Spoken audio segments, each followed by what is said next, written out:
Okay. Tell us about how you chose gynecology. So when I was an OBGYN resident, being in the OR was like peace and quiet. And we'd have music playing in the background. And I had such great surgical mentors. So it was a lot of fun.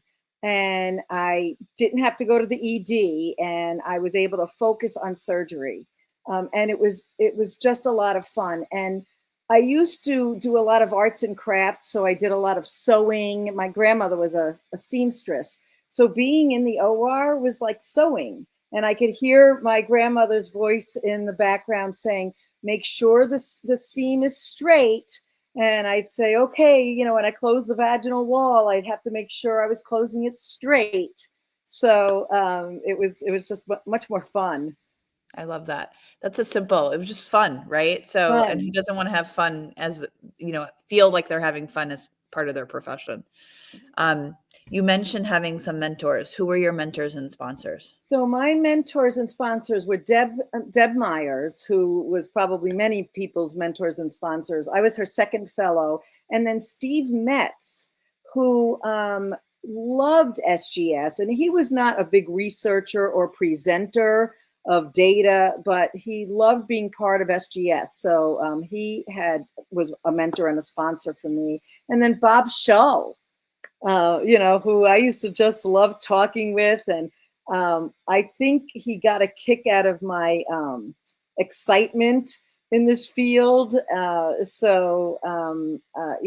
would run a lot of things by him. And my uterosacral vaginal vault suspension, I hear Bob Shull's voice, teaching me how to do it. He and I have never met, but I do my suspension just like him because he was the mentor to my Yeah, mentors. And so yeah. he certainly has left a legacy. Um, uh, I want to know from your perspective, what makes a good gynecologic surgeon? So from my perspective, it's a few things: patience, communication, and I think sound effects. So what I mean by that is, we have a lot of learners with our fellows and our residents and our medical students. So you have to be patient, but you have to be clear.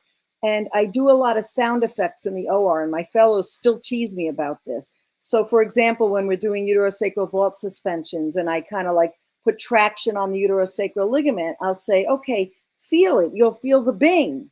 You feel the bing?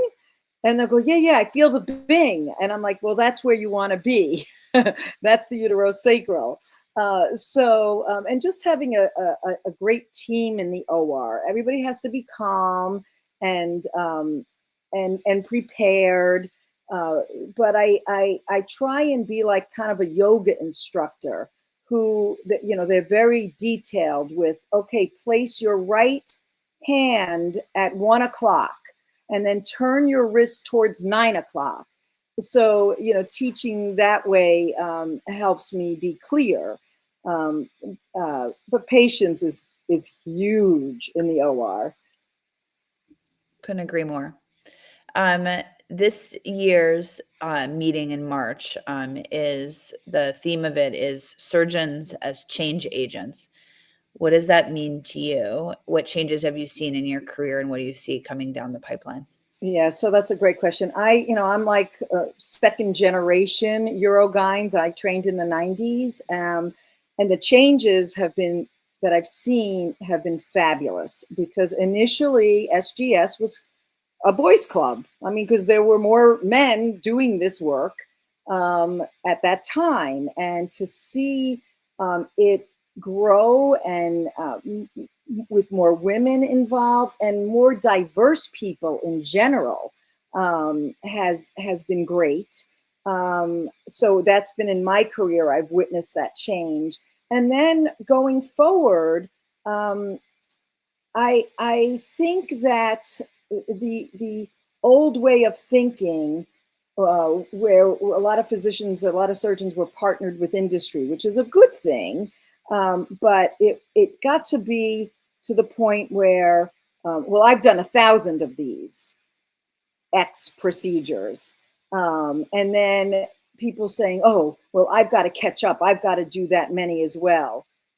thankfully, I think that's going away. Now we're all thinking, what's best for the patient? What's best for our patients? Let's listen to the patient and get an idea what's important to her, because what's important to her might not be what I think is important. So I think we all need to kind of relearn and re-grasp that notion that it's not all about us, it's about her. So innovation and change doesn't always have to be technology, right? It can just be Right. mindset and philosophy. Right. So Yeah, that's a great summary. yeah, that's what you're Yes. describing. Yeah. I'm glad you said that, because it'll add to, when we're snipping this, it'll add to some of the diversity of the answers. And so, speaking about SGS specifically, what has the society meant to you in your career? Well, it's a great story because it was an honor to become a member. You didn't just sign up; you had to submit a case list, and you needed to present at the meeting. During my era, so it was we would strive. I strive to become a member of this society. It was a society made of brilliant physicians and people, and it was like that next step up. And I remember clearly when I got accepted to SGS as a member, um, that was around the time that I said, I've accomplished a lot now in my career. And that's when I all of a sudden decided, well, maybe I'll be a mom now. Maybe I'll get pregnant. So I linked my admission to becoming an SGS member with such a important step in my life that I was ready to now take on the next challenge. I love that. I think that I don't know if that's like a specific memory that you remember, but I think I that. have a specific Oh, memory. good. I'm excited. Okay. So tell me about your memory. Okay, so the specific memory was at the SGS meeting when I was presenting my controversial data. That was when mesh kits were huge. And if you didn't do a mesh kit, you were just like, not up to date and not cutting edge. So I was presenting my data on the ridiculously high stress incontinence rate associated with these mesh kits. Something was happening with these mesh kits and resulting in a very high stress incontinence rate. And I remember I was prepared to get creamed by people in the audience and my reviewer. So there was an outage, a power outage at the conference, like this bizarre thing from from space, so that when the power came back on, there was only enough time for one question. So one person asked me a question, again, on a controversial issue that I'm standing up there presenting my failures. And there was only enough time for one question. And I was like, hallelujah. You got lucky. I It's got funny. lucky. A lot of people's memories that they've shared have all been about like standing on the podium. What keeps you going back to SGS meetings?